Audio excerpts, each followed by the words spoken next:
Hey, I'm Jerry. Hey, I'm Aaron. And this is Retro Rehab.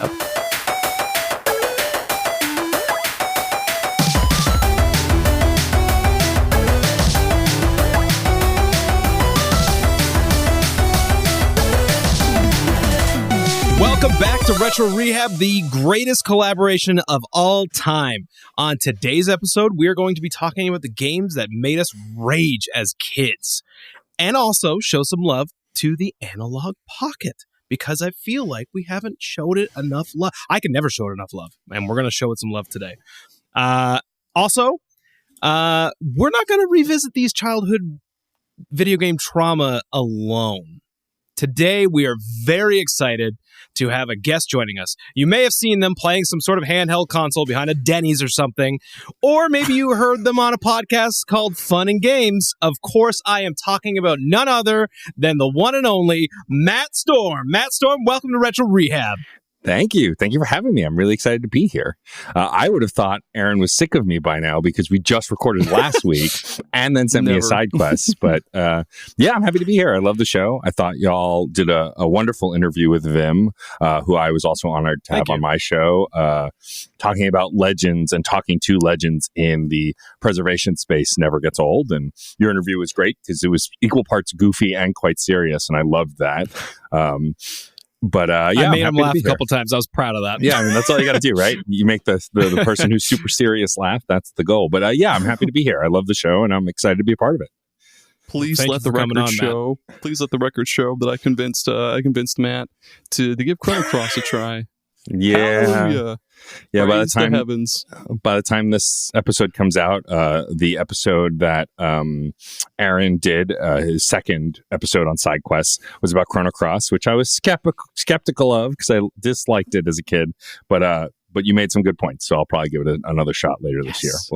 We'll see. We'll see if that actually happens, because I also have a million games in my backlog. But we're gonna carefully considering. Yeah. Maybe we'll just do a follow-up episode later where I come back on and talk about exactly retro what PlayStation RPGs. Yeah, cool. Hell yeah. Games I took for granted. Yeah, right. But before we get into all the juicy content today, we got to talk about some news. So, Aaron, what could possibly be new with retro right now? Tell me. Give me the lowdown. Give me the sauce. Okay, get the gun away from my head. First of all, Vimms Lair, holy shit. Oh, God. What a morning, man. So, yeah, confusion and panic happening all over. Basically, a lot of Nintendo ROMs had been taken offline with like a little note on the site saying, at Nintendo's request. So everybody's mind immediately went to like, no, Nintendo, no. But it turns out to be just, it was like DMCA trolls or something that ended up getting them taken down. Yeah. And then Vim, I think you were emailing with him, and he said that I don't want to chance it, basically, which, yeah, don't chance that. Take him down.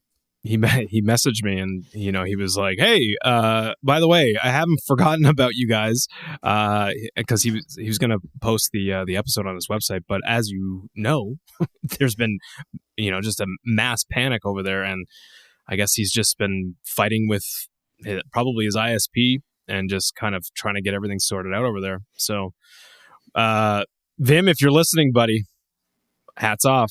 Keep up the good work. I'm sure you're going to pull through this because you always seem to. So I have faith. And all of us here on this podcast right now are big fans of you and the work that you've done over the decades that you've been active. So yep. Hang in there. Grateful that at least the pages for those Nintendo first party, to be clear, it's the Nintendo first party games. Like the pages are still up. You just can't download the games right now. So at least the cataloging part of it still exists.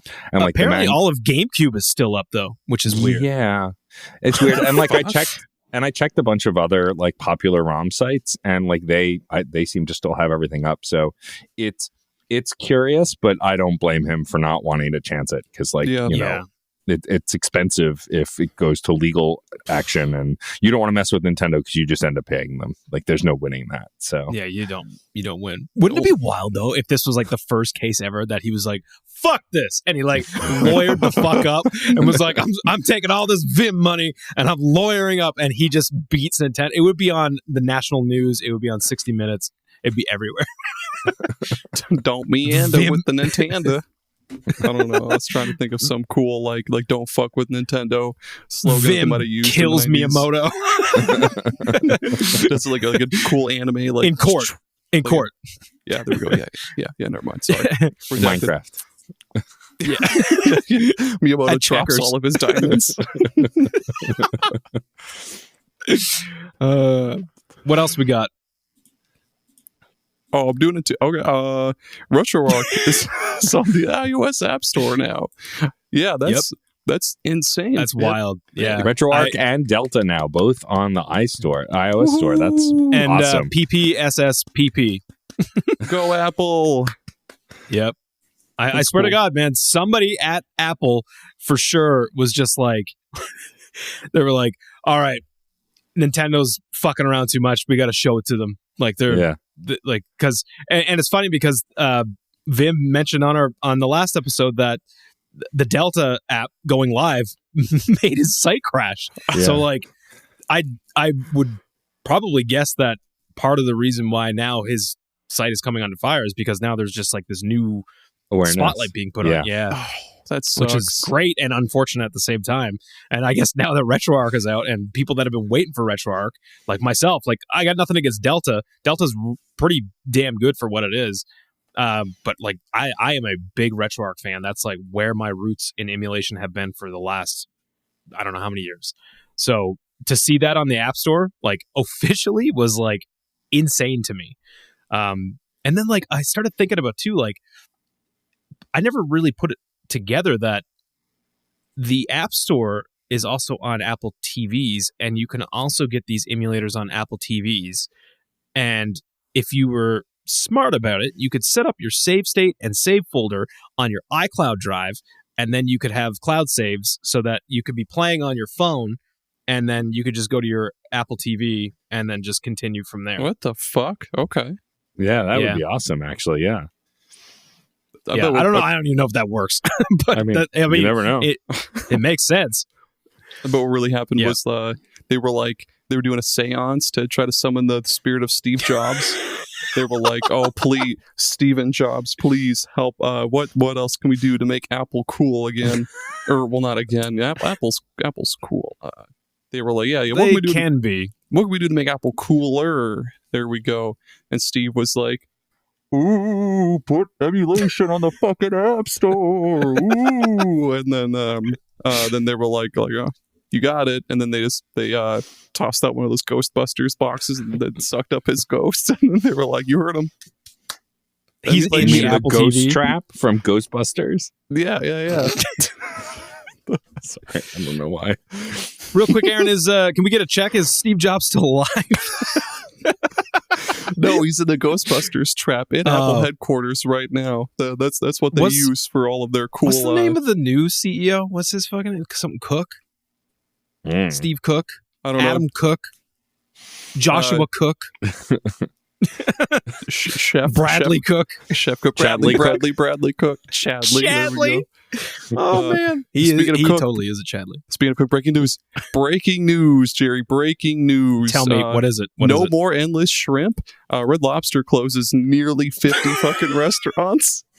They're liquidating like 48 restaurants and going bankrupt because of how much money they've lost off of endless shrimp in the past couple of years. I saw this article after we stopped talking last night. I saw this article while I was brushing my teeth about Red Lobster, and I was like, fuck, this affects me in a big way. This is important news for an important news show. It is. So, Red Lobster, if you're hearing this, I'm very sorry, but also I wish you the best or something. Endless shrimp is a godsend, though. Two tragic stories in one episode, like Vimms Lair getting attacked and no more endless shrimp. Are you crazy? World's ending. World's ending as we know it. World? 2024 claims another. First they got OJ, shit. Now they got endless shrimp. Good Lord. Oh, good God Almighty. Oh, shit. Ooh. Yep. I feel like after that we need a Mario oof. Yeah, we got to get a Mario oof. There it is. Gotta love Give me another Mario one. oof. 2 more. I'm sorry, Charles Martinet. It sounds like you're getting the shit kicked out of you. Yeah. Oh man, when you got hurt in Mario 64, I felt bad. Like just the noises he created. It was awful. Oh my god, that is a good idea for an episode.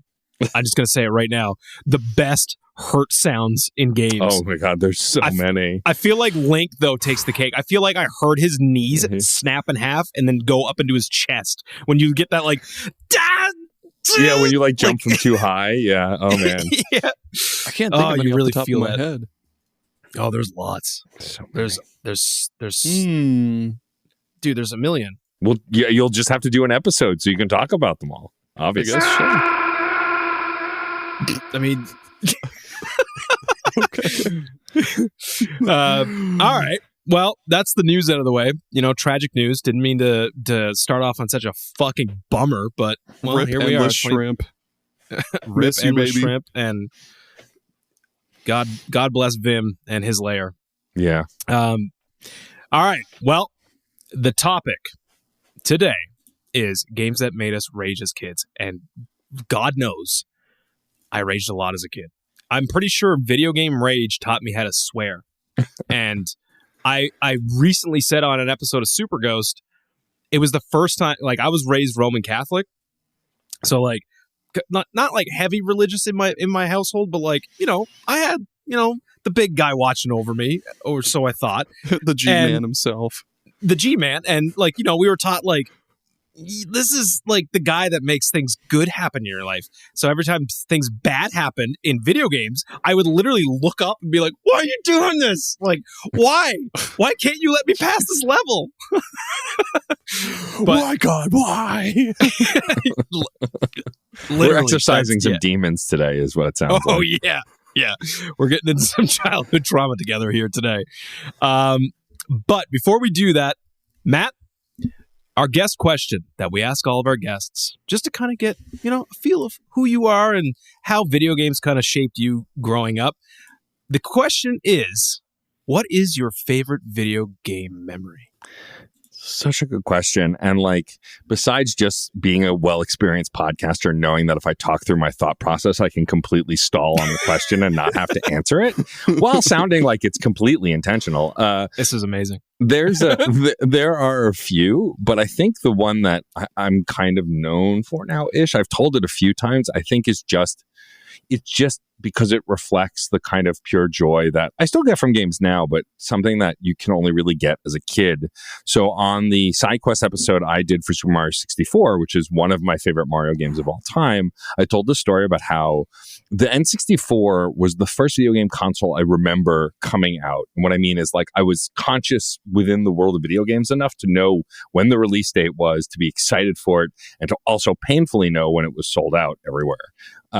And the year that the N64 came out, I also turned 13 and I was bar mitzvahed that year, and immediately told my parents, that's what I want. I don't want anything else. I don't care. I want an N64. I want this new Nintendo console. I'm so excited. And of course, I think so my birthday's in October. I think it had come out maybe just before that. I obviously wasn't able to get one right away and didn't have a pre-order. Pre-orders weren't common back then.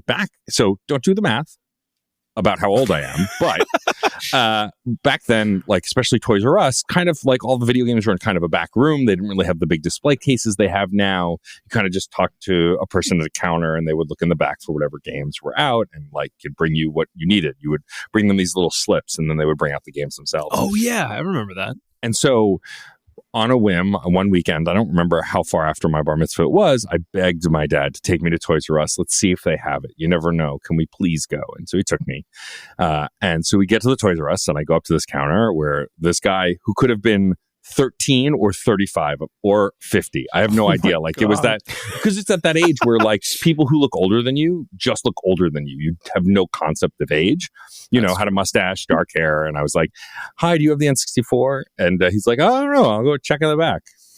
Very nonchalant. Comes out with an N64. He says, looks like we have another one. I was like, awesome. So my dad bought me that and Super Mario 64. my co-host likes to give me crap now. He's like, I just created someone's villain arc because I took their pre-order because this guy wasn't paying attention. But besides this being someone else's villain origin story, I can't even begin to actually put into words how I felt when I got home with that Nintendo 64, because it was the first time I was that excited for anything in video games, and booting up Mario 64 for the first time felt like magic. Like, there's an electricity I felt only a few times in my life while playing a game. Like, specifically that I feel from video games. The other clear memory I have of it is when I first bought a Xbox 360 and Mass Effect 1 and played that for the first time on my own terms, because I'd played it at a buddy's house first, really fell in love with it, and then like within weeks after, I like scrambled to pick up a 360 just to play that game. And Mario 64 is one of them where like my mouth was agape. I was just dumbfounded by, how is this real? How is Mario 3D? Doesn't make any sense. And like, it stays my favorite gaming memory because it was, first of all, dumb luck. I love dumb luck. I have a lot of it in my life. And so that just happening to have the N64, even though it had been sold out everywhere, but then getting home and plugging into my tube TV the red, white, and yellow cables into the back of my TV, things kids don't know about these days, and playing this console for the first time, I couldn't explain to you what that feeling was like other than unbridled joy. And again, other games have given me that, but I think there's something special about this one because it was kind of the start of my journey of like more critically paying attention to video games. And like, I'd go on to, of course, get the Wii at launch and some other stuff at launch, and then some other consoles not at launch. And like, I think the N64 specifically was the pivot point of, I'm not just getting games that have been out forever because I want to play them and I heard about them, and now I'm actively reading GamePro, Game Informer, Nintendo Power, looking forward to games coming out and becoming the kind of video game player that I am today. That moment was pretty pivotal for it. That's amazing. That's such a nice story. Yeah. That's why I love that question. Cool. Video game memories are crazy, man, because like that's the thing. Everybody's video game memory is going to be unique, and that's a cool story. Do you remember holding that controller for the first time and not understanding a single goddamn way to hold it? No, because I'm an intelligent person, Jerry. Every complaint I hear about, I don't know how to hold the controller. I just did that to Jerry. No, seriously though, like I did, like I held it and I was like, wait, do I hold it in the middle? Do I hold the sides? What? And then, but you play Mario 64 for a few minutes, you're like, oh, I hold it in the center and on the right side. And then if I need the D-pad, like it comes together, but it was confusing. One kid that I used to hang around with used to hold like the other side and you like stretch his thumb across. And I was like, what are you doing? I couldn't figure it out at first, but like, Jesus Christ, man. What are you doing? We're children, and like his hands like didn't reach that well. Do I have a fucking story for you? Okay, so there's there's kind of like in Super Pod Saga lore, if you will. There's like kind of a little another villain, Andrew M. I don't know if anybody's ever heard of Andrew M on the show. Okay, this other motherfucker. Hang on. The other M. I'm getting a controller for demonstration. So this motherfucker. So we'll say middle and right, I don't know, it's mirrored on my camera, but he would hold the control stick like this, and like a he would like put holding a teacup, he would put the controller on his lap. He would put the controller on his lap, then he would two finger the control stick, and then use his like one finger on his other hand to push the buttons and shit. Oh my god, he used the controller like an arcade stick. That's wild to me. Yeah. He's a total madman. I have no idea where he is now. God bless you, Andrew M., wherever you are, but wherever you may roam. Someday this guy's going to find your podcast and be like, what the fuck? I fucking hope not. I might get assassinated if so. Remember, he's a half wolf demon, dude. Yeah, that's true. It's true. Element ninja of lightning or some shit. I forget. I had a cousin that used to hold his controls like he would hold it this way. So like a keyboard almost? Yeah, like a keyboard. It was like he would hold it and he would use his pointer and his middle finger to use the D-pad, which was absolutely bonkers to me. And yeah, I remember like I seen him play video games probably first before I even started playing them, and I remember like picking up a controller and going, why does he hold it so stupidly? Like it's not that hard to figure. I was a child and I was like, isn't this the right way? Amazing. Yep. Also, before we get into our childhood trauma of raging, Matt, you and I have had some lovely discussions about our analog pockets, and I felt like it would be a miss if we didn't shed a little bit of light on this amazing console and maybe shame Aaron for not owning one yet. Yes. Even though he keeps trying to hold out for one of those glow in the dark ones, and buddy, that was a one-time thing. Those I know, buddy, it's not. It's not gonna happen. I really want the transparent ones, but yeah, I know it's I was awesome. so mad. The transparent ones got announced like a month after I got mine. I was so mad. I got a hot take about the transparent one though. I don't really like that I don't like how the buttons look, because like the buttons, they don't really have like, I don't know, the look and the feel of like the original ones. I got a white one, and I got the white dock as well, and it looks, oh my god, that's the thing about the Analogue Pocket. You can say what you want about the company. The company is like, it's okay, but the hardware, so Jesus pretty. Christ, the hardware is like top notch. I cannot believe how good the hardware is. Yeah. I got the black one. I didn't get the dock because I didn't think I needed it. And I don't, because I have a million USB-C wires at this point. So I didn't see it necessary. But yeah, I love it as well. It was one of those devices that when it was announced, I was like, I don't need that. And then over the last couple of years, I got my hands on a EverDrive for the Game Boy Advance. And I was like, all right, well, I should get an SP to play this on, which my co-host helped me find. Jeff, shout out to Jeff Moonen. He found me one for a decent price, booted it up, and it was a first gen one. So the backlight is not a real backlight. It's like a front light shining on it, which is still better than no light for the Game Boy Advance. But like trying to play some games, I was like, this looks okay, but I don't know. What about an Analogue Pocket? And at one point I had been able to save up a bit of money. I think I had already started to save for the next Switch successor, and I was like sitting on a pile of whatever it was, the $200, and I was like, or I could just buy the Analogue Pocket now. And they came back in stock, and so I bought one, and it's kind of changed my life. It's my go-to well, in the sense that like it's the only video game console that doesn't feel like work even when it's work. Like, because I'm often playing old things from my childhood. I got the cores working on it, so I have all the old like 8 and 16-bit consoles on it also, and like I really just enjoy it so much. It's one of it also harkens back to the original Game Boy, which is one of my favorite consoles as well. And also the first time I booted up one of my favorite Game Boy games of all time, the original Kirby's Dream Land. So it just looked so good on the LCD screen, like the HDifying. It's a 1440 fucking screen. It looks so Holy crispy. Shit.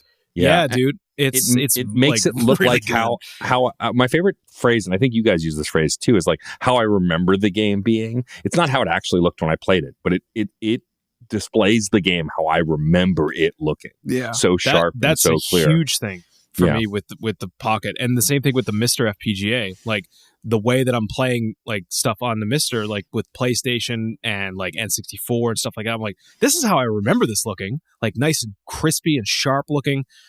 But like, I remember back in like probably like 2017, I started collecting retro games, and I quickly realized, because all I was trying to do was rebuild my childhood collection. That's all I wanted to do, and then it was just a fucking downward spiral into depression. That's how it always goes. And I was just like my wife was getting mad at me because she was like, "How much money did you spend on Conker's Bad Fur Day?" And I was like, it doesn't matter. Fucking, we got to remortgage the house. It's here now.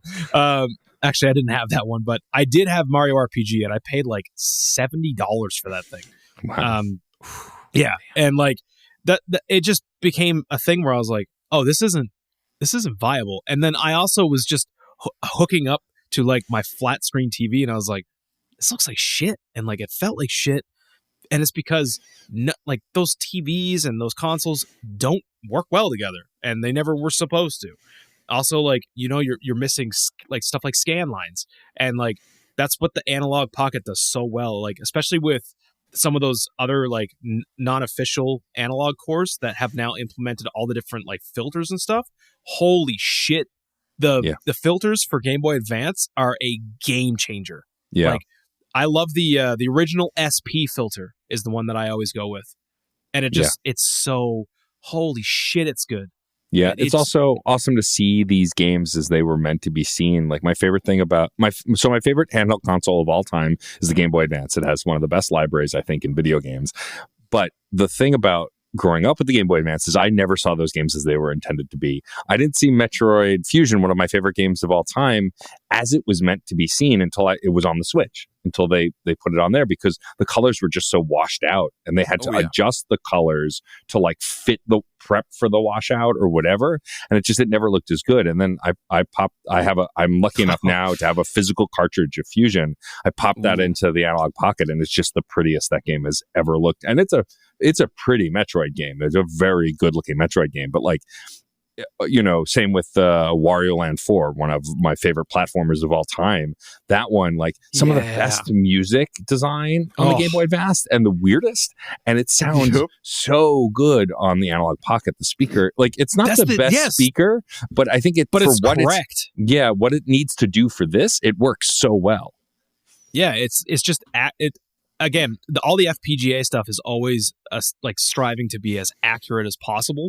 Yeah. And I think that's what's so amazing about it, is just like, this is a new console that is like perfecting and even going above and beyond what the original console could do.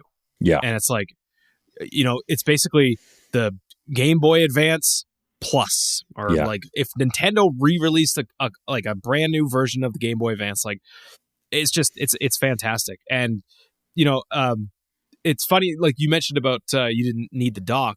I actually mentioned to Aaron, if he's not going to build a Mister, which you should, but I don't know. I'm good with the Amber Nick, man. I'll give you a testimonial on that after you give your spiel here. But like the cool thing that the dock does is it basically turns your Analogue Pocket into like a Switch kind of thing, and it kind of does act like a little Mister. It doesn't have the same capability as the Mister. Like, I don't think it's a replacement or even an equal to the Mister, but it's a really cool, like, I guess like a companion to the Mister, because like you can hook up your controllers and stuff. It has like extremely low latency.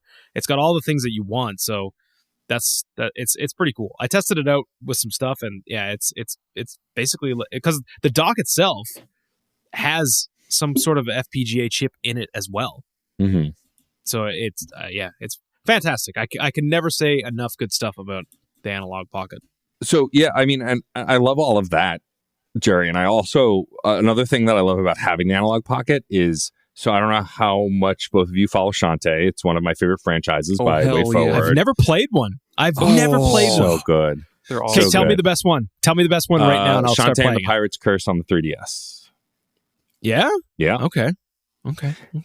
They're all good. The Game Boy game hasn't aged perfectly, but I think it's still worth playing. But the third game in the series is still by far the best. But anyway, there was supposed to be a Game Boy Advance game that was going to come out, and then because they were so far behind after making the Game Boy Color game, that the DS was going to be the main thing by the time they were ready to release a game. So they started over and built a new game from scratch for the DS, that Game Boy Advance game set in Purgatory. And then last year they announced, it was last year, they announced that they're going to go back and finish that Game Boy Advance game. And not only are they going to finish it, but they're also going to put it out on a Game Boy Advance cartridges, as well as the Switch ports and all of the other stuff they've been doing. Oh, no way. And so I pre-ordered a purple, see-through, atomic purple cartridge of Shantae Advance, which is going to come out, I think, some point this year for the Game Boy Advance. And so I'm going to be able to put that right in the Analogue Pocket and play this missing Shantae game. And like, I love the franchise. I think it's great. They're all good. Some are better than others. But like, being able to get now this game that fills in, there are gaps in the story. They're not huge. It's not a hugely narratively important game. It's mostly about the mechanics, but like, there are some holes in some of the narratives of how the characters met. And it was because they just kept the story going in hopes that they would eventually be able to make this missing game. And so they are now. And having the cool. Analogue Pocket makes me so excited because now I can play this game as soon as it comes out, and I know it's going to look great. Nice. That's really cool. I love it when I didn't fucking McDonald's just recently release like a Grimace game Oh, yeah, for the Game Boy Color? Yeah. For Game Boy Color for Grimace's birthday. Yep. What a dumb, stupid, awesome thing to do. Yep. Man, I really want to get an Analogue Pocket. Probably more. Well, the Mister is just really fucking expensive, and it's a lot. Like, it's a lot. The Analogue Pocket looks cool, but then I also don't have much of like a physical collection of handheld games. I mean, I have.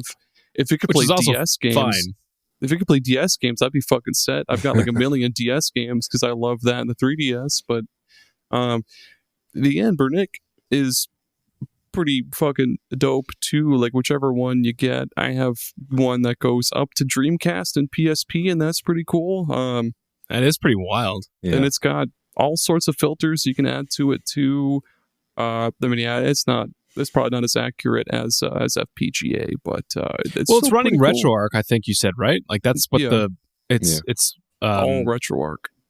yeah, which I mean, again, I love RetroArch. I think RetroArch is fantastic, and what it's done for the emulation community is like it's like the king in my opinion. Yeah. Like yes, there's like standalone emulators that can do better and more accurate, but for what it's worth, RetroArch is just easy. Like I mean, Yep. it is kind of a like if you didn't know anything about emulation, you pick up RetroArch, you're probably going to be a little bit like taken aback because it can be complicated. But I mean, now that they have like the run ahead, which reduces like the latency and stuff, Yep. all that stuff is like making really, really good improvements to how high level emulation is coming around. But I will say this, Anbernics. Aaron. Yeah, Oh, go no. ahead. I was just going to say also, the not having a physical library part, like I don't. I have a handful of Game Boy games. Because the Analogue Pocket has a micro SD slot, you can just load it up with the cores and a bunch of ROMs, and just it go to runs Vimms them Lair, baby. as well. Yeah. Fuck. And so, like, Yeah, dude. I'm carrying around Game Boy Advance, Game Boy Color, NES, SNES, and Sega Genesis, and Game Gear, all on this device. And if I Nice. downloaded them, it can also run. It has a core for the Neo Geo Pocket. So, like, you can just load it up with ROMs, and then it could be your all-in-one I have device. every single Game Boy Color, Game Boy Advance, like Jesus. I have every single game for both US and Europe and Japan, and I also have every like I keep up on the translations too. So like anytime a ROM hack, I have like separate folders for ROM hacks, translations, improvement hacks. Good lord. Yeah, I could literally just give you my SD and be like, here you go. Man, I don't Welcome know to if I heaven. I don't know if I need every single fucking You do. Game Boy Advance. Yeah, you all the do. Shreks and all the Shark Tail Yeah. and the Dude, the you licensed gotta have games. all those fucking Powerpuff Girl episodes on like the Game Boy player. Oh my God, You those need those on horribly the go. compressed. Yeah, packed down to like Hang on, guys. I'm just 100 gonna go watch pixels. Shrek for a second. I just gotta catch the first 20 minutes of Shrek real quick in The, fucking 140p. The really fucking cool thing about the Anbernic devices too is that it can do up to so many consoles, but yeah, it doesn't require any coding like some of the other fucking what's the other brand of handheld things? A Neo?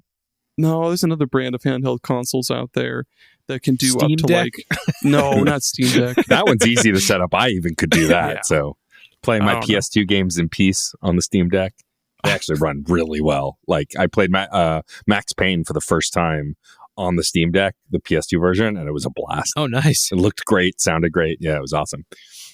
Hell yeah. Let's just skip what I don't know where the fuck I'm going with this. I'm just the Anbernic is just easy to fucking use. It's so easy. I mean, Everything's so fucking easy. I literally just pop my SD card into my laptop, drag and drop as many ROMs as I want into it, pop it into my fucking Anbernic, restart emulation station, and bam, another copy of Mole Mania, baby. nice. You should just start calling that thing the Tabernacle. Every time you say Amberneck, it sounds like you're saying Tabernac. I keep thinking of the band Anne Berlin. Shout out to Feel Good Drag, best song ever made. Listen to it. It's a great song. Anne Berlin rules. Yeah, thank you, Matt. Thank you. You're welcome. I got you. Well, what do you think? You want to get juicy here? Want to get into the sauce? I'm already sauced. You want to revisit some childhood trauma together? Yes. Yeah. This is the way to do it. Let's go. Bring out the olive.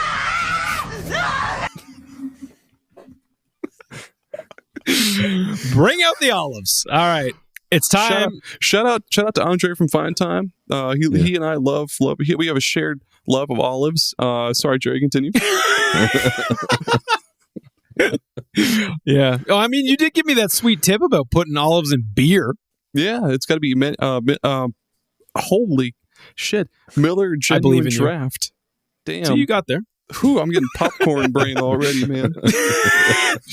All right. Well, let's get into the sauce. Bring out the olives. It's time to talk about games that made us rage as kids. Are you guys ready? Let's do it. Okay. You know what, Matt? You are the guest here today. I would like you to start off by sharing with us some trauma. All right.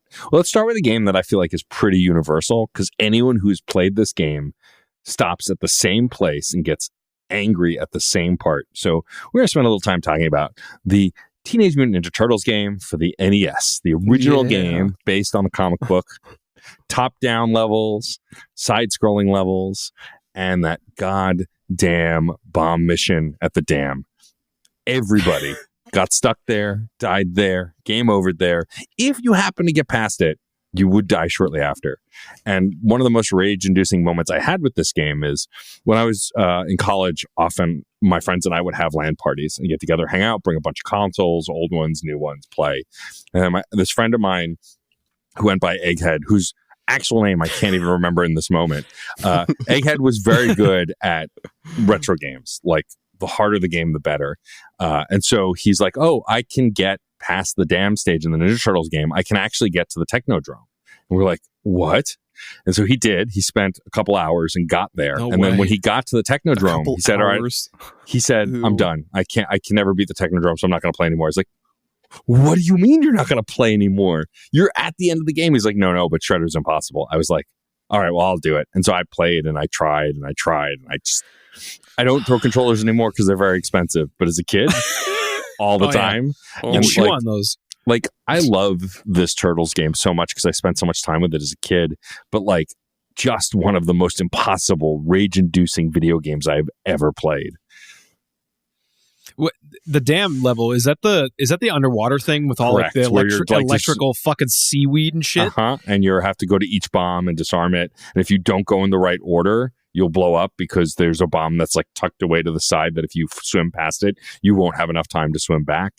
It was the worst. Literally the worst video. And it lends to underwater levels, which are notoriously not great either. Probably more on that later. But like that one particularly. I've played this. It required like pinpoint accuracy, like pixel accuracy to not touch the electric seaweed. It was insane. It was insane of them to make a game that difficult for the time. And if you touched it at all, you got electrocuted and it would stall you and like you just had to keep swimming and then you'd get iframes. It would fuck up your rhythm and shit. Yep. It was the worst. Easily one of my most hated memories about a video game. And yet I still go back to that game and play it every so often and then get to that stage and go, nope, I'm out. I remember just cruising around because that's the one. It's like top down on like almost like a world map where you get in like the Turtles van and just like drive around and shit. Yep. I remember I was like, this game is amazing, and I'm just like driving around the turtle van, and then my older cousin was like, you're such an idiot. Like, why are you doing this? Like, you're not even in a level. And I was like, I'm having a good time. She was like, no, man, go in the level. And then I was like, oh, this game sucks. What the hell? I was having a good time until you showed me what the actual game was. Game sucks. Yeah. Fuck off, Cheryl. I was doing good. I was having fun. Ruined my good time. Was her name really Cheryl? Probably. I don't know. You're like, I don't know. She's dead now. Oh, shit.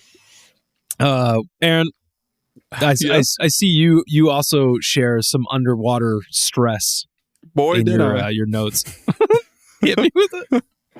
Any underwater level in Super Mario 64, probably more back in the day because I was a dumb kid with no like hand-eye coordination and or dexterity, but like nowadays it's all right. But yeah, back in the day I was always like, why the fuck does he go up when I push down and like down when I push up?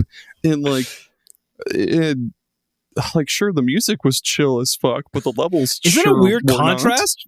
Yeah, for that level, like with the music is just like the most. And, like, oh man, that I could listen to that song. Like I want that song played at my funeral because it is so good and so just like chill. But then you get down to the depths. Mario's fucking drowning and shit, like holding his face. Dude, the Mario drowning animation scarred me. Yeah, dude, brutal.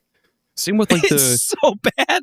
Same with like the little jingle that plays and like Sonic when you're drowning, where it's like, it's like, oh fuck, is he really gonna die? Is the game over?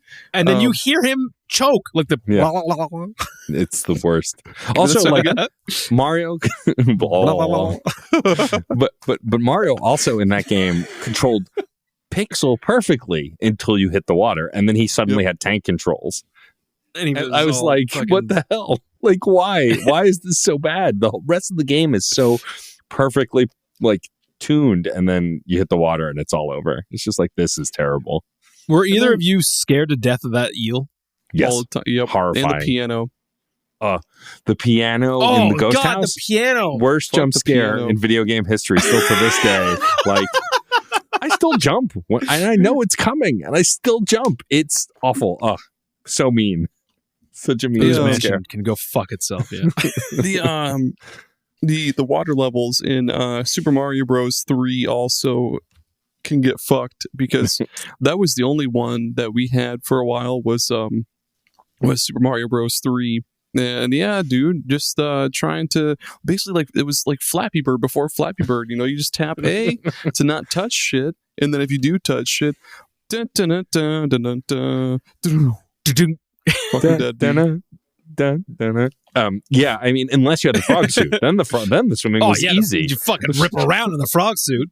But unless you're on land, yeah, then you're screwed. Man, you know what? Fuck Nintendo. Double fuck Nintendo, because fuck Nintendo for earlier about Vimms Lair, and also fuck Nintendo for making us think how good this frog suit was for like the first couple of water levels, and then they're like, oh, now you're gonna go on land and this goddamn fish is gonna try to eat you, and you're gonna feel like you cannot control the frog suit now because you're just like hopping around shittily and this giant fish is like jumping out of the water. That was so bad. Like, because I mean, the first few levels you're like, oh, this is amazing. This frog suit is so crazy. Like, move perfectly in the water. And then as soon as you get to the second or third level with that big bastard of a fish, that was also bad too. Fuck the angry son too, dude. As a kid, I was like, "What the he was fuck? Bad. He's like homing in on me. He's impossible to dodge, Mom." My mom would just be like, "Shut the fuck up! It's a game." Friend of the show, Dave Jackson, literally quit Mario Brothers 3. He notoriously hasn't played a lot of retro games, but played Mario 3 and said that stage shouldn't exist. This game sucks. Like, and it doesn't. Mario 3 is one of the better Mario games, but he was so mad at the sun, and I don't blame him because that stage is incredibly cheap. It's the worst. Rip Dave. Oh fuck. So I actually thought of something as I was prepping for the episode that I actually didn't put in my notes. I think one of the times that I just felt so defeated, like, I mean, like, I still have like sympathy for little Jerry for this moment because it makes me feel so bad. I was playing Secret of Mana as a child, and my older cousin was like she didn't give a shit about video games and stuff, and like I was trying to, like, you could, Secret of Mana, one of those games you can't just save anywhere. It wasn't like a Mario game where like after a castle it saved or whatever. You had to get to an inn and then you had to save. And I had just finished beating a really, really tough boss that I struggled with like bad. It was it was like the tiger at like the castle. And It's a while after that before you can actually save, because there's a lot of dialogue, and then like you have to like go talk to like, you know, the elder person or whatever. And this bitch came in and was like, "Okay, we got to go now." And I was like, "Well, just hang on. I'm in the town. I just need to go save." She was like, "No." Oh, turned it off on me. What the fuck? Yeah. Brutal. Yep. It was bad. I had one kind of like that too, but I'll let you finish. I thought you were done. Sorry. I was just gonna say I will never like patch that scar. That scar is deep. No. All right. Fuck. My little brother. I forget how old we were, but he was probably like 4 or 5 maybe, and I'm like maybe, I don't know how much older I am than him. Maybe like 10 years, 8, 9 or 10 years. Anyway, so I had this big, like, well, not big. I had this awesome village on Animal Crossing on the GameCube. And my little brother decided, like, I want to play Pikmin. And then he saves over my fucking save for Animal Crossing. Oh. I think that's what happened. Or he corrupted my save file. It was something like that. Basically, my entire save on Animal Crossing got fucked. And I was like, why would you do that? Why? And this is like fucking 10, 11-year-old me. Shaking him. Why? Why did you do that? Your brother's just like...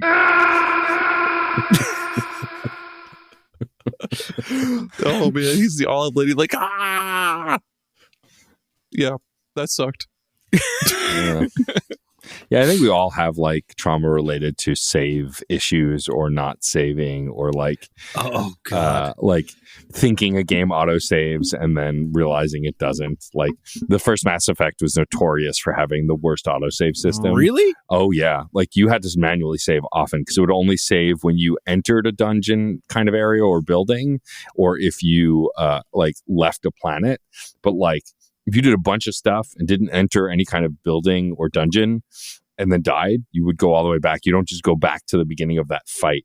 In the later games, it does that. But yeah, you had to like pretty much save scum on the Xbox 360 to get through that game just to make sure you weren't like set back 3 hours. And there was definitely a time I was fighting like a Geth juggernaut, and like it owned me, it hosed me in one shot, and then I ended up losing like 3 hours of progress and had to play through a whole chunk of story. Like, I think this is when you go to get Liara and like just had to get through the planet again in the Mako. It was the worst. I was so mad. I wanted to flip my TV. I love that little Mako though. I used to love. I learned to appreciate the Mako more after playing Andromeda, which ultimately I ended up enjoying. But I hated the vehicle in that game. The vehicle in Andromeda almost killed me. I hated it, and I was like, God, I missed the Mako. That's at least predictably ridiculous. One of the things I put on this list, I actually realized that I am. You'll hear me talking about this on, if you listen to Super Ghost Radio, you'll hear me mention this. Donkey Kong Country 2 was the game that I learned how to swear on, and it was due to the level where your controls are backwards. And you're so get this. Here we go. Another swimming level. Okay. And your controls are reversed. Why? Because it's like this toxic, it's like a toxic water or something. So like your up is down is up, left is right kind of thing. Like it's totally fucked. Now, it wasn't until years later that I was like, I flipped my controller upside down. And I was like, oh, now this works. I can do this, I guess. And it was actually not that bad. But back as a child, again, being raised as a Christian, which clearly not now, and maybe because of this game, I just remember playing this level and just like cursing at God. Like, also, again, Mom, I hope you don't hear this episode. Just cursing and being like, "You're such a fucking asshole! Why can't you just let me beat the game? I'm God, so close!" Dude. Like, and then like my mom was like, "What did you say down there?" And I was like, "Nothing. I'm just playing my games, Mom." Like, And I was like so fucked up over this, like going to school and stuff and like telling my friends, like, you guys wouldn't understand, man, just like what this game is doing to me. Like, I feel like it was like a full week of just like playing this level over and over again because I was determined. And like, you know, my mom, it got to the point, I think it became obsessive to me because like I was allowed to rent a game every Friday after school. And that, I remember that Friday, my mom was like, hey, do you want to go to Blockbuster and get a game? I was like, no, I have a game to beat. And it just, I had to beat it. And I did get through that level. But then there was a level after that, very shortly after that, where there's like lava rising and you have to use that stupid goddamn spider and shoot at spider webs and then click the button to make the web. And you had to like, fuck everything about that. I did not beat that until maybe 5 years ago. Fuck that spider. But I love Donkey Kong Country 2 and I love Donkey Kong Country 3 as well. And that game made me rage quite a bit too. Yeah. See, and that's the thing. We rage about these, but I love them. Yeah, I recently talked about this with some friends. Like, I remember that game being my favorite of the Donkey Kong Country games. But I also know so many people who've played it recently who said it's like really difficult. And it's like, well, I haven't played it since I was a kid. So maybe it's just rose-colored glasses. But I raged on a lot of games as a kid just because of their difficulty and unfairness. I mean, the big one that I have on my list is Battletoads for the NES. Famously, one of the more difficult beat-em-ups. And I forgot until very recently, made by Rare, one of my favorite studios. And like, I love the Battletoads game. Except for the bikes levels, the motorbike levels make me want to throw my Nintendo out the window. It's just, and then at the end of the motorcycle level, you have to fight rat something. I can't remember his name. The big motorcycle rat, biker rat, and it's like it's the level itself is hard enough, and then you got to do a boss battle at the end. It's just the worst. And it's like the third level, so I know the first two levels of that game so well, and then that third level on the bikes, I was just like, this game sucks. Even I know people that are good at that game that are just like, yeah, fuck this level. This is bad. Like, and it's almost like luck, like just being able to get through that and properly have, you know, yourself intact with lives and health to be able to beat that boss and then continue on. It's so funny how there was like kind of like gatekeeper things in some of these games that just was like, that's as far as I've ever seen in that game. The hard wall. Yeah, I never got really far in Castlevania 1 until I had save states on the Switch. Like in the old school days, it was just like I got to like the third level or the fourth level, whichever level has when you actually fight Frankenstein. I think that's the third level, and that was it. Like I would fight him, I would die, and then that would be it. I wouldn't want to start over. But yeah, Battletoads now I could probably beat because I would just save state after every wall I pass. And then if I hit a wall, I would just rewind. But like back then, there was none of that. And it felt impossible to pass that stage. Yeah. My brother and I, back in the day, not the one that I like nearly shook to death because he annihilated my save on Animal Crossing, my stepbrother. Never shake a child, please, folks out there listening. Yeah, please. We would take turns trying to get as far as we can in Super Castlevania 4 without like running out of continues or whatever. And the furthest either of us could ever get was, I forget if it was like a boss fight with Medusa, but like Medusa, something with Medusa. We would get up to that, and then we would just get destroyed because she was impossible for little kid us. Then we would just move on and play Killer Instinct and beat the crap out of each other.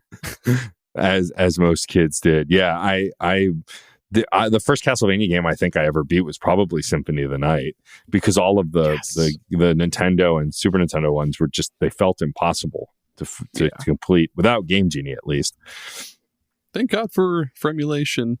Thank God for save states, because I don't know how anybody can make it through like the original Castlevania without save stating that shit. Like I would just tear my fucking hair out. I'd be like, what do you mean? Where are these floating fucking Medusa heads coming from? Like, the worst. Between the knockback, knockback. Between the knockback and then the if you walk off a ledge, like you fall like a rock, like the no momentum jumps. It's just, that game felt impossible to finish. I pride myself as being pretty like pretty good at like those types of like the Mega Mans and like the Castlevania games. I'm really good at them. But I'm with you. I had to use save states on Dracula because like when it gets to the point where it's just like that you're standing on like the fucking pillars, man, come on. Seriously, That's just unfair, come dude. on. That's just unfair. That's Suck my ass, Dracula. Gladly.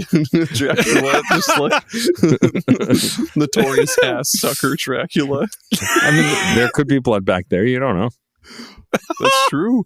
So this is unrelated. Don't mind my hemorrhoids. I used to hate taking medicine as a kid because cough syrup tastes like shit. I'd be like, no, I'm not taking it because I'm a kid. Fuck that. And my parents would be like, okay, well, if you don't take your medicine, you're gonna get a shot in the ass. I was like, no. So I would always have to get shots in my butt because I didn't want to take cough medicine. So yeah. That consume my shitty child stories, internet. I mean, it's all related to childhood trauma, right? It's all the same. It is. I'm still terrified of needles as an adult, and I'm a grown ass person, and I still hate needles. I don't cry anymore. I don't like getting blood taken. Yeah, I don't like that. Yeah, I'll get like a shot. Yeah, fuck cough syrup, especially if it's cherry. What? It's not cherry. It's a lie, dude. That's a fucking lie. Tastes like medicine. That's what it tastes like. Big Pharma's tricking us into thinking this shit's cherries. You know what's funny? You know what's really funny? Like big fart. Childhood trauma. I thought for years I didn't like cherries because the only time I ever tasted cherry was from fucking cough syrup, and I was like, nah, I fucking hate cherries. And then I remember trying a cherry blaster, and I was like, do cherries taste like this? And people were like, no, not at all, but like it's good. And then I remember tasting a cherry for the first time, and I was like, oh my god, this is amazing. Is this what cherries taste like? Yeah. Or they had like the Robitussin had like the grape kind that absolutely did not taste like grape. It's like I love grapes. Yeah, or fucking like a grape slushy. Here's like no, it's totally different. They may as well just call that bleach because that's all it's fucking disgusting. Wait, do you drink a lot of bleach comparatively to know what it tastes like? Just curious. Just throwing it out there. After my cousin turned off that Secret of Mana that time, I was looking for a jug of shot bleach. of NyQuil and a shot of bleach. This fucking bitch Cheryl, dude. Take a shot, take a long drag off of your cigarette. 10-year-old Jerry, like chain smoking cigs. It's a hard knock life for old Jer Bear. Oh man, what's next? What's next on the docket? Who's next? I don't know, man. I don't. Matt, give us some trauma. Sure. I remember being so excited for Sonic to get his first 3D game on the Genesis. I was like, this is going to be it. This is the next wave of Sonic the Hedgehog games. And we got Sonic 3D Blast, one of the worst isometric games I have ever played. And like, it's truthfully not the worst game I've ever played. Game. Like, it's just so poorly controllable. Yep. Like, Sonic has weird momentum. Aiming is impossible. Trying to kill enemies is impossible. Having to find all the flickies feels impossible. Like, it was just one of those games that just it's just the game didn't control. It wasn't the worst controlling game I ever played, but it was just off enough that I think it was worse. Because at least in bad controlling games, you can kind of like get used to consistently bad controls. But Sonic 3D Blast just almost never controlled well or the same, and had absolutely no momentum. Like, Sonic would stop on a dime and also would take forever to gain speed. It was the worst. And by the time you do gain speed, there'd be 3 enemies or a flicky that you missed or a ring that you need to get. It was the worst. I hated that game. Made me want to throw my Sega Genesis down the stairs. I feel like that was a very ominous precursor to what 3D Sonic would eventually become, because 3D Sonic can be good, but not very often. I was about to tell you to hold your goddamn horses because the first two were really fucking good. Sonic Adventure 1 and 2 are two of the best Sonic games ever made. Yeah. I'll stand by that. And I think Sonic Frontiers isn't that bad. I think it could have been a lot worse. Really? Yeah, absolutely. You know what? I wanted to play Frontiers and I never got around to it. The open world colors too. Like colors is pretty good, but like being able to run around in an open world as Sonic or an open zone was incredible. The stuff they put in the open world is kind of garbage, but like the actual flashback stages and the story are really good. Like it's not perfect, but it's the best controlling 3D Sonic game in a long time besides Generations. And Generations was like hybrid 2D, 3D. Sorry, don't get me started. You're talking to a Sonic super fan. I'll defend. I like Sonic Spinball. That's how you know how broken I am. Oh, speaking of Sonic, shout out the Thrax. Yep, Sonic Spinball. I can get behind that, dude. Yeah, I'm not even gonna. I'm not gonna test you on it because that's a good game in my eyes. It's a good game. Pinball game. It's not the best pinball game, but it's a good pinball game. But yeah, Sonic 3D Blast blows, and it's impossible to control, and makes me want to throw controllers. Oh man, you heard it here first, folks, from the Sonic lover himself. Yeah, holy shit. While we're on the topic of that, I remember going to my. This is kind of one of my picks. I'm just gonna like shove Jerry out of the way for a minute so I can get this one in before I forget. I also jotted it down, but whatever. So my family. Tell us. Okay. In my family, we would go over to my aunt and uncles. Well, a different aunt and uncles for Thanksgiving or Christmas, and my one cousin's had an SNES and Kirby's Dream Course, and so we would gather around, take turns playing Kirby's Dream. No, we'd play co-op or something. I forget. Yeah, there's a co-op. There's no player mode. Yeah. Is there? Yeah. I didn't know that. I'm pretty sure. And yeah, we would just take turns playing Kirby's Dream Course or play at the same time or something, and I would just get so fucking mad because like dumb kid Aaron, again, I was a fucking idiot as a kid and I didn't understand anything. I was like, why is he going off the map? How are you supposed to get him to the hole without falling off the fucking map? I didn't say. I don't know if I said fuck as a kid or not. I probably did. You should.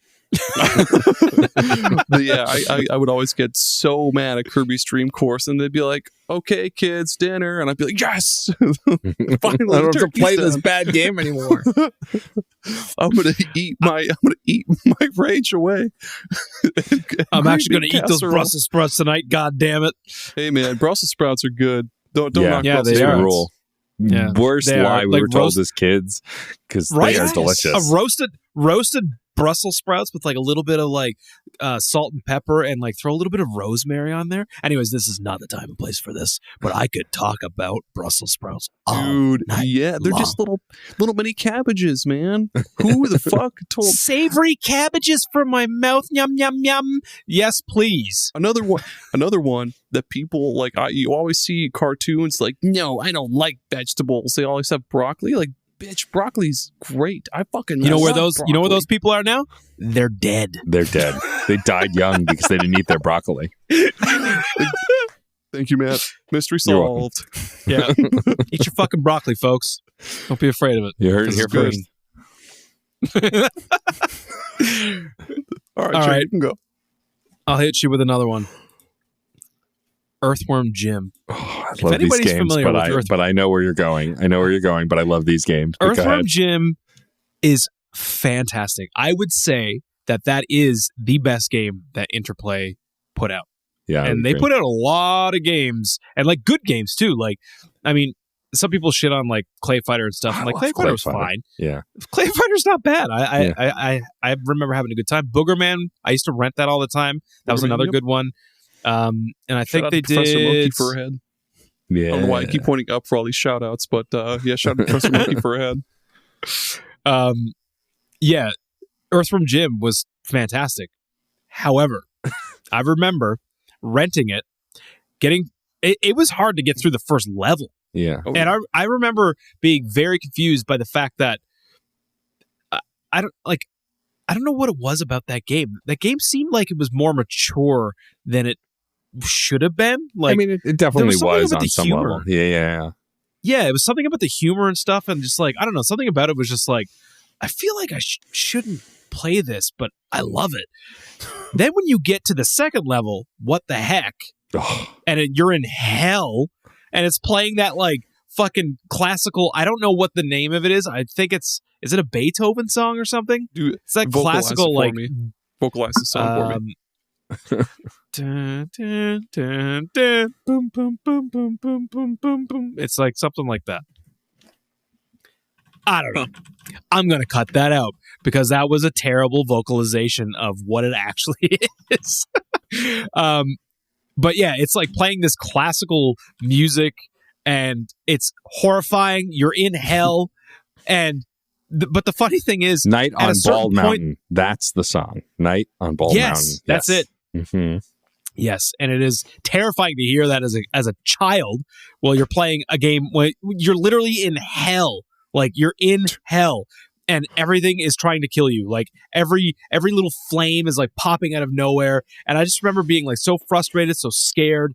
And then the music changes from that like super tense, like horrific music, and you hear a record scratch and it goes and it's just like this elevator music. And man, I feel like this game was like fucking with my head because I was just like, I don't know how to feel. I don't know how to feel anymore with this game. Like it's so funny, but also I'm so scared. And once I finally was able to get past what the heck, after I think I had to run it like 2 or 3 times to get past that level. And I was like, oh my God, yes, I finally beat this level. And then it throws one of the hardest fucking levels I've ever played at you right after that one. You're in a goddamn bubble, like little ship thing. And you have to, it's almost like weird tank controls. Yep. And like it has like a certain momentum. And like you have to glide through this level.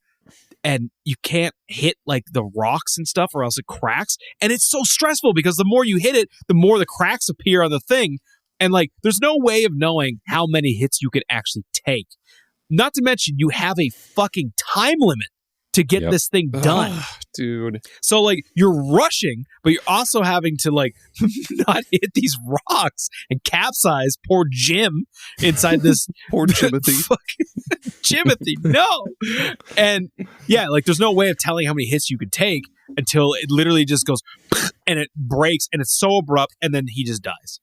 And I was an adult before I beat that level. Yeah, the only reason I beat any of those levels was because I used Game Genie back then, because like they were impossible. And also you had to do the submarine thing multiple times because you would like connect to these other like tubes and then you'd run around and fight some stuff to get more air or something. Yeah, wasn't it? and then you would get into another one. It was the worst. Yeah, it was brutal. I think the only thing harder than that made me rage was in Earthworm Jim 2 when you had to run with the pillow. Oh, for Peter puppies. Puppy, yeah. Pete's puppies, man. He's like throwing these stupid fucking puppies out of a window and you got to like bounce them over. And then if you miss, he turns ravenous and rips you to pieces.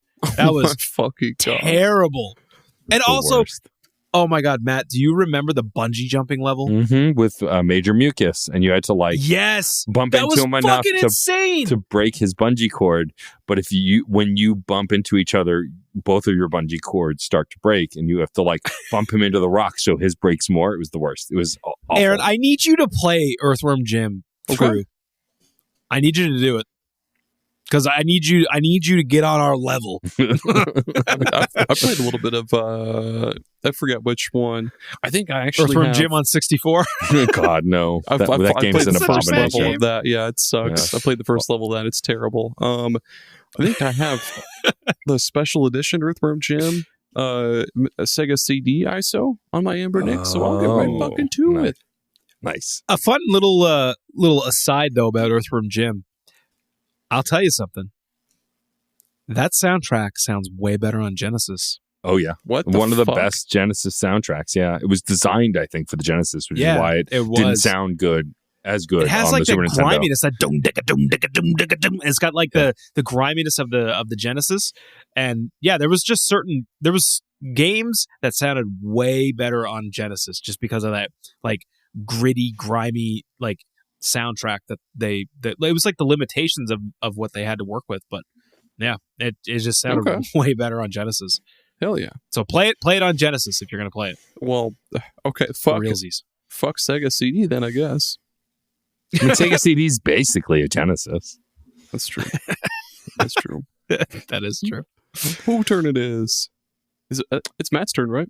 Yeah, I believe so. So this is the last one I have on my list. And so we come from an era in retro games of the best and worst licensed games of all time. Like the Nintendo Disney Afternoon games on the NES, some of the best stuff. Tailspin, Darkwing Duck, the original Aladdin? DuckTales, Aladdin on the SNES and Genesis. Lion King. Oh, No. no. Lion King's not good. That one was awful. Oh, my bad. I love how Aaron's like, and Lion King. We're like, shut the fuck up, Aaron.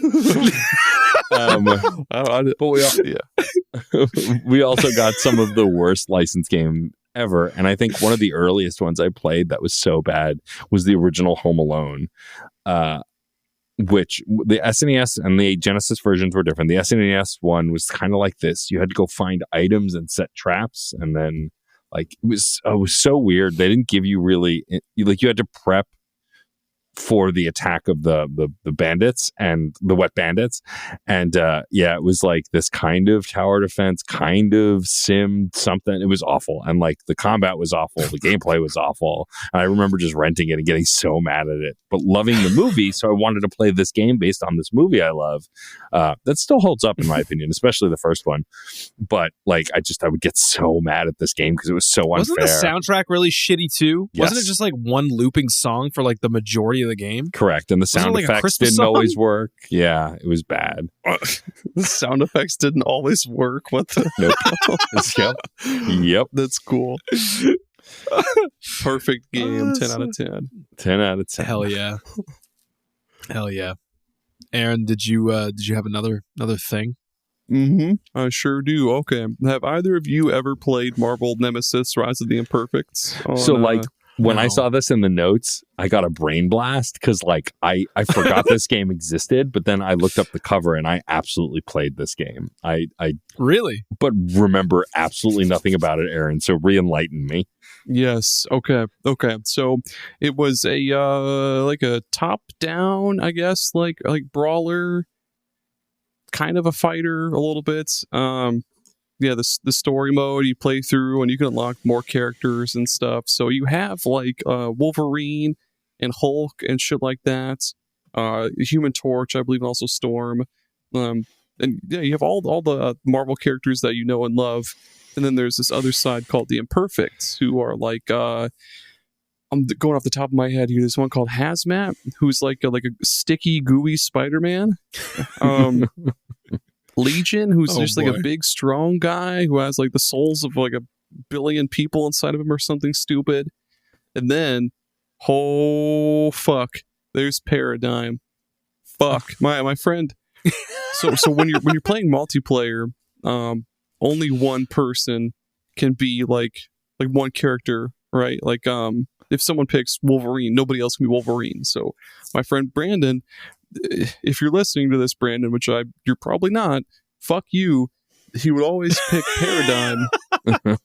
And Paradigm's like the best character in the fucking game. Whenever we play multiplayer, he would auto-lock Paradigm. Like, I would get distracted by something. And Paradigm, she can like teleport all over the goddamn place. She's impossible to fucking hit because, the teleporting and stuff. So I'd be like, dude, stop! Like, pick a different fucking character next round. Pick a different character. And he'd be like, oh, okay, man. Okay. And he would just fuck around with me. And then next round comes around and he auto picks Paradigm again. And I'd just be like, dude, I'm fucking done playing this game with you. I'm going upstairs because my bedroom's in the basement. So I'd stomp upstairs like a little baby. It's I mean, when somebody doesn't pick Paradigm, it's a fun game to play with friends and just goof around and just have a great time. But if someone does pick Paradigm, I'm not playing. Do you guys remember the first time you bit a controller? It was probably my Souls. Dark Souls. That's Super a good Nintendo one. for me. Yeah, Super Nintendo for me. It was, what game was it? Oh, it was Super Mario RPG, and the only truly difficult fight in that game, fighting Culex, and I got like oh my God, 2/3 of the way through that fight, Like I'd killed like I think 2 or 3 of the crystals, and then he one-shotted my whole party, and like I definitely bit my controller. I was so mad. Like I was so angry. Oh my god. I've never beat him. I've beat Mario RPG so many times. It's one of my favorite games of all time. I've never beat him. Oh, I keep telling myself I'm going to beat him in the remake just to kind of make amends. I'm stupid. Her name is Paragon, not Paradigm. Holy shit. Oh yeah, well, same thing, right? 6 to 1, half dozen another. I'll send a picture of this bitch that I hate so much. She's got like cool arm blades, and like she seems cool, but then no, somebody take the wheel. I will drive us off a cliff. Well, I think it's a good way to transition to hear a word from our sponsors, and then hit our folks listening here with our closing and our random recommended games. What do you say? Let's do it. What say you? Everybody loves pizza, right? What if I were to tell you? I like pizza. Oh, okay, yeah. Matt, do you like pizza? I mean, if I'm gluten tolerant, so I liked pizza when I could eat it. Don't they have like cauliflower crust? They do, yeah. It's fine. It's not really pizza. It's not real pizza. You remember, I come from where pizza was invented. I'm from New York, so like this is where real pizza lives. Hashtag not my pizza. What if I were to tell you that pizza itself is doing a Mario crossover? You got Mario themed pizza toppings, hey, and other video game. No, pizza is doing a crossover with all sorts of retro games. You've got Mario Mushrooms. You've got the wall chickens from Castlevania. You've got. I heard they're bringing Yoshi eggs into this. Yeah, cracking some Yoshi eggs. Fried Yoshi eggs. That's a bit. Yeah, but it's kind of like that Filipino cuisine balut when the Yoshi is still kind of alive inside of it. So like they're all over the pizza as well. They also like you can get a squid substitute on the pizzas, but they're made of bloopers from Mario. You know. If you pay extra, there's a secret menu item where Wario just farts on your pizza for you. Yeah.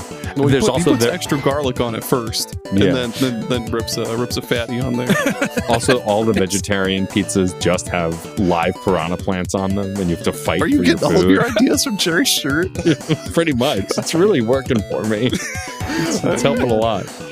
I'm looking at my Banjo-Tooie poster over here, and they also do like a honey-coated crust on the pizza. That's pretty good. Also, don't fret, folks. If you get a pizza delivered and you open up that box and there's nothing in it, that's just the boo. Yeah, that's it's the boo pizza. It's invisible, but tastes delicious. Oh, it's so good. You just have to pretend. Right, exactly. I was going to go with pretend harder. I was going to go with like the boo stolen like it does in Mario Kart. Fuck that, I guess. Yeah, they didn't say anything about that happening. They just said that the boo pizza, you can't see it. Anyways, we got to get paid for this. Remember, we got to say the right things. That's right. What was the other 2 things that they said? Fuck, we're fucking this up so bad. You're gonna lose your sponsorship. Come on, get with it. Shit, fucking Aaron, I thought you had the read. Do you have the read? Where's the read? Where's the notes? Get the notes. Wait, hang on. Let me quickly Google all video games. Wasn't there a Waluigi thing? Was there a Waluigi thing? I'm struggling to think of other random shit. Oh, and you can get Sonic chili dogs on top too. Just they'll put together the perfect chili dog. Just slop on a dog, more slop, and then right on top of your pizza. Boom. Dun, dun, dun, dun, dun, dun. Here's your fucking pizza. And then you can get like Donkey Kong bananas on there too. Banana pizza, no joke. Yeah, that's really good. Link, you can just pour a fucking glass of water on there, I guess. I don't know what. Or Lon milk. The cheese is made with Lon milk. There you go. Gotcha. You can also get Bayou Billy's machete just thrown on there for good measure to cut your pizza with. Also, they don't serve jellyfish on pizza, but they are serving rare Metroids, which is basically the same thing. Ooh. Same kind of stain. Totally edible. Spicy. Yeah, completely safe. What's the word? Here we go. They're vegan. Inside of Metroid sashimi. Yeah, exactly. So Metroid sashimi. Yeah, you've got the bloopers. You've got Pokemon? I don't fucking know. There's a full Squirtle shell on there. Don't worry, folks. He was killed humanely. Oh god. Ooh, get the invincible lollipop from Kirby just stuck right in the middle there. Yeah. There you go. Spicy pizza with that invincible lollipop. Spice it up. That's what we say here on Retro Rehab. Then your waiter comes up to the table. He's like, fresh ground Pikmin, and he's like, blue, please. He's like, it's like, ah! That's the Pikmin dying sound because you're like shredding its entire body away. Ah! This is the second time we've done that to Pikmin now. Rip Pikmin. Rip Pikmin. If only I played those games. Rip Pikmin. Rip Pik. Rip Pikmin, but thank you so much for... Hold on. If you happen... This just in. This is me doing you got the finger in the ear? Yeah.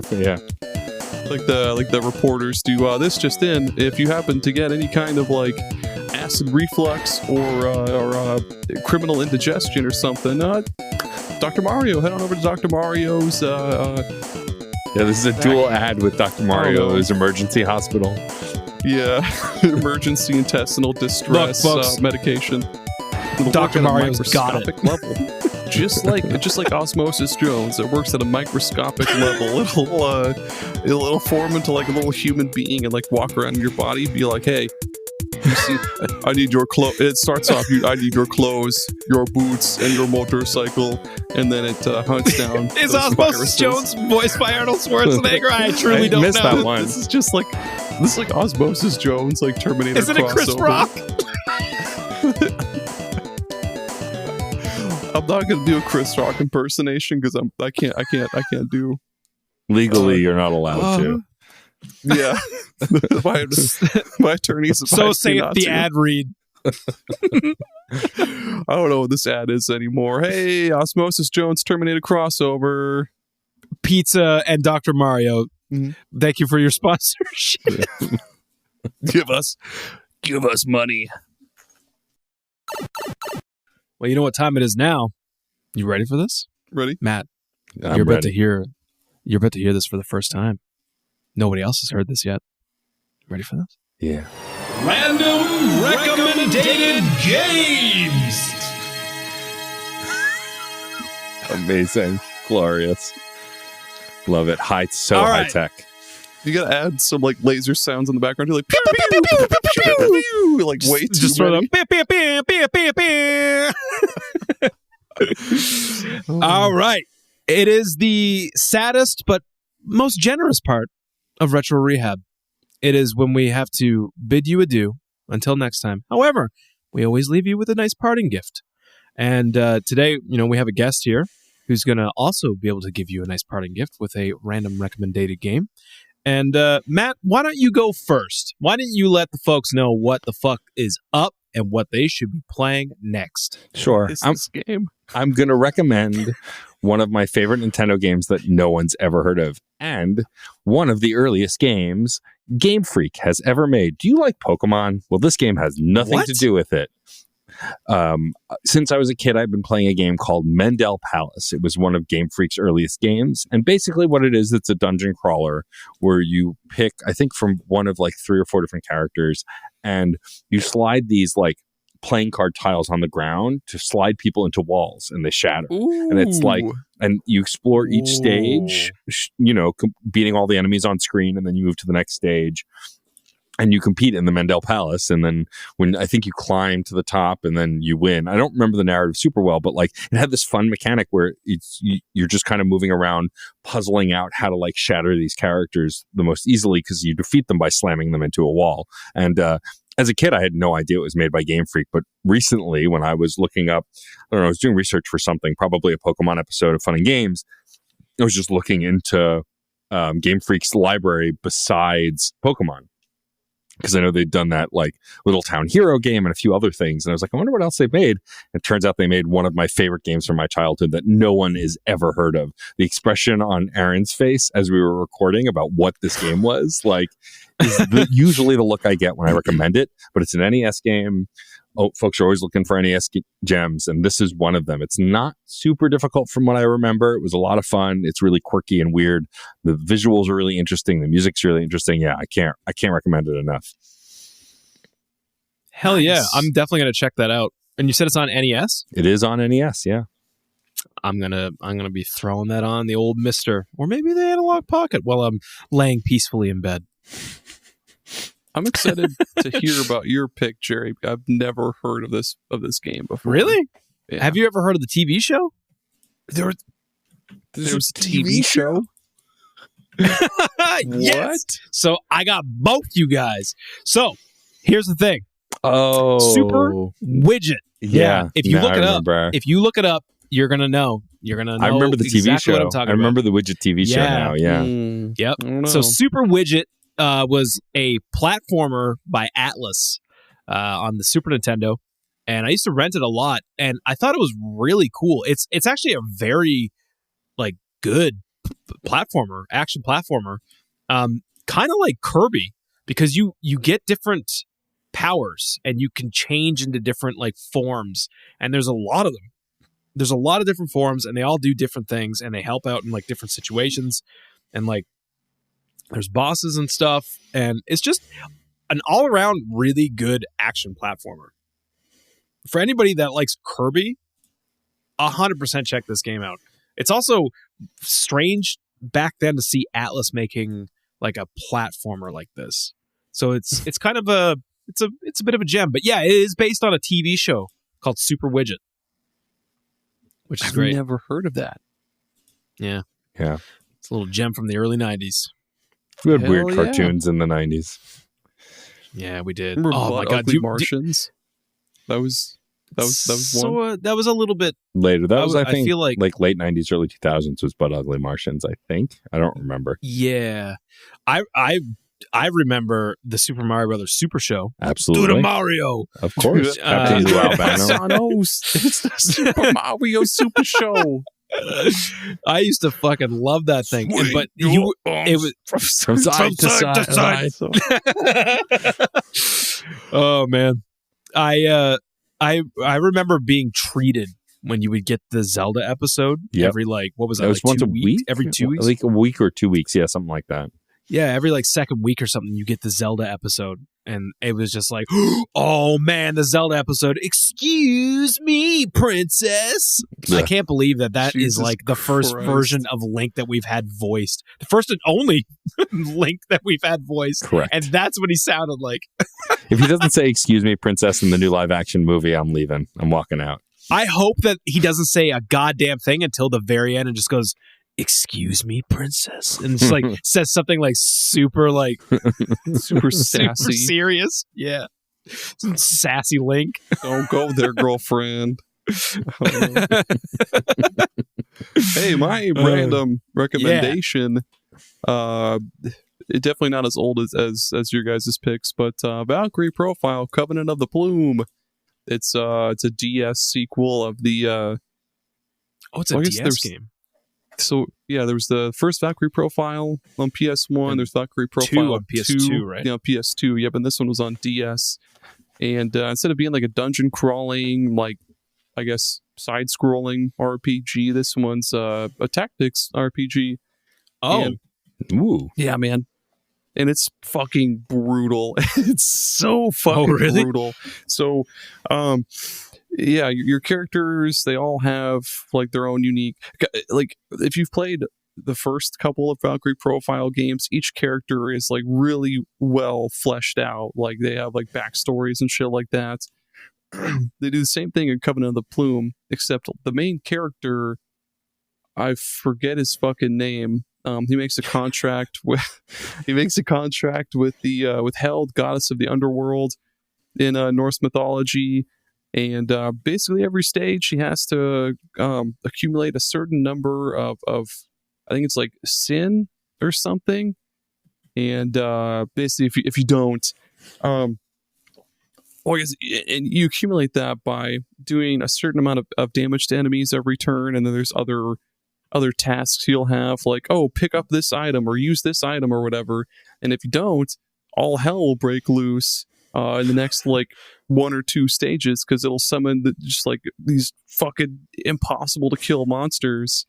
Because there's also this other mechanic called the plume, the titular plume, where if you're stuck, you're between a rock and a hard place, you can straight up sacrifice a character, like permanently kill them to super boost one of your characters, and they'll learn this new like super ultra move that you can keep forever based off of that That's character. Wild.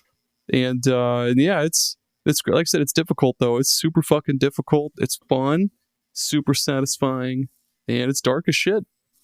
Wow. Hell yeah. It's great. It's good shit. 3 really like different games here on these recommendations this week. But yeah, that's it. That's I mean, it's in the title. What it's all about. Yeah, that's so Raven. I don't know what else you want from us. Jesus Christ. This is what it is. There's only so much we can do on the show. But unfortunately, that brings us to the end. First of all, Matt, I want to thank you so much. Thank you so much for coming on and do this. This was absolutely fun. And it's been long overdue to get you on something that all 3 of us could do something on. And this is chef's kiss. Couldn't have been better. It was a blast. Thank you for having me. I love podcasting with you both. We had a blast on Super Pod Saga doing an episode about who we'd want to grab drinks with. That was a lot of fun. Rip Slip. Forever. Rip Slip. I forgot about that. But yeah, this was a blast. I'm honored to be one of your early guests. It's a great show. I love that someone's doing a show focusing on retro stuff because, I've been playing video games since the Atari 2600. So there's a lot in the past that I really still love, and it was a blast to relive and work through some trauma together. I think it worked out really well for all of us, and I'm pretty sure we could probably do another hour on games that make us angry, and who knows, maybe we'll do a sequel. Maybe we'll do a part 2. We definitely got to do the Chrono Cross follow-up. I mean, I have to now. I've committed to it. People are going to be wanting that. Yeah, it's true. People be saying that. The folks be clamoring. Before we go, can we check to see if Milli Vanilli is still alive? Yeah, check it out. One of them is not, dude. Wait, hold on. It's not just one person named Milli Vanilli. It's a group. Did you not watch the documentary? Yeah, it's like technically it's like a group of people. And they didn't even sing. Yeah, so Milli Vanilli were like actors, and then there was a group of I think 3 or 4 4 like different soul singers who did their music for them, and they were like just the faces. They were also the same people that did Boney M's shit. Because the same producer was like, yeah, man, Boney M, we're just going to get these people that are the face of the music, but like these other fucking guys are going to do the music for you. Oh. So, yeah, and one guy's dead. Yeah. Oh my God. The guy that was like, the guy that was like jacked is dead. Frank Farian, the producer of Milli Vanilli, he's so cool. Hang on, let me get I don't mean to keep you guys, but like, hold on. This person, this is the way to end it. Look at that hair. There's no way that the hair on top of his head is real. There's no way. There's actually no way. It's so red and then like real. This is just a photo of Jerry without his beard in like 30 years. We're gonna need another Mario for that one. Yeah. Let me throw a Mario oof out to the Mario. Yeah, Mario. There it is. Get one more. Get one more in. Yeah. All right. Well, Matt, please plug and promote anything and everything that you're doing right now. Well, I won't plug everything because we'll be here for another hour and nobody wants that. But I think the show that I do a few things, but the show that I think folks will identify with the most is Fun and Games, which you mentioned at the top of the show. I host with the incredible Jeff Moonen. We mostly cover a broad range of topics, from interviewing developers about specific games. We recently recorded an episode with the head of Balloon Studios, who made Botany Manor, which is a really popular indie game that's out right now. That should be airing soon, which was a lot of fun. We also interview composers. We do retrospectives on game consoles, genres, specific franchises. We talk about signposting in video games, or like the best side quests in video games. It's just kind of like a way to celebrate gaming. And we have all sorts of different guests on the show. And then we also do a sub-series within the feed called Side Quests, which Aaron has done by the time you're hearing this 2 episodes on. And it's a different host every episode talking about a game they love and why they love it. It's a judgment-free zone. You just get to monologue for 5 to 10 minutes about why you love the game and share your love of that game with the world. And that's born out of, I don't know if you've noticed this, but the internet tends to be pretty negative about video games lately. What? And so this show was born out of seeing a screenshot of the new Paper Mario on Switch, mind you, just a screenshot, and someone going, that game's going to suck. And I'm like, because of a screenshot? What Origami King? Yep. It's like, what can you read from this? That game was awesome. Yeah, it was. But it's like, what can you read from a screenshot that you know this game is going to be bad? And so anyway, that inspired me to start this series, and it's been great. We're over 300 episodes now. It's wild, and so that's fun. And then the other video game show I do is called Reignite. The first 3 seasons covered the Mass Effect trilogy. Then the 4th season was Andromeda, which I played for the first time. And now we're working on the Dragon Age franchise. It's become a BioWare retrospective podcast where me and my co-host Frankie build the lead characters to be as us, and then we pursue relationships and decisions based on how we would handle them, and then discuss why we made those choices. Bring on guests. Oh man, a lot of fun. We just wrapped up Dragon Age Origins, and we're going to move it on to Dragon Age 2 soon. And then who knows? Maybe there'll be a new Dragon Age soon, in theory, before we finish the series. But those are the 2 big ones. I have some other stuff I work on. I'm the editor for the Game Informer show, which is kind of a dream come true and a lot of fun. And yeah, if you want to find me, I'm DJ_Stormageddon in most places, except Blue Sky. I'm only DJ Stormageddon there because they don't like underscores for some reason. And then if you want to find links to all that stuff and the Patreon for fun and games, you can just go to djstormageddon.com. I have my merch store there. I have a Ko-fi there, Patreon for fun and games, links to all the podcasts, all my socials, all that good stuff. So thank you again for having me. This was a blast. And yeah, if you want to check out my stuff, God, the pleasure is all ours. Pleasure is all ours. Pleasure's all mine, God damn it. Let us fucking have the pleasure. Well, I'll pleasure you all right. Fuck you, Wait a minute. No, that came out wrong. Anyway. Oh, shit. Aaron, tell the fine folks that are listening here today where they can find us. They can find us at we got a new website for Retro Rehab. It's a mouthful though. It's podpage.com/retro-rehab.1 or -1. -1. But you can just going to get fixed soon. You can just go to Superpod for now. You just go to superpodsaga.com and click on the banner up top. It'll take you right to it. Super easy. YouTube at Retro Rehab Pod, Instagram Retro Rehab Pod, Twitter Retro Rehab Pod, Retro Rehab Pod everywhere. Check us out. Look us up. Yeah, look us up. Well, thank you again, everybody, for listening. If you love us and you love this show, please subscribe to us on whatever platform you want. Please leave us some reviews. Get those reviews going.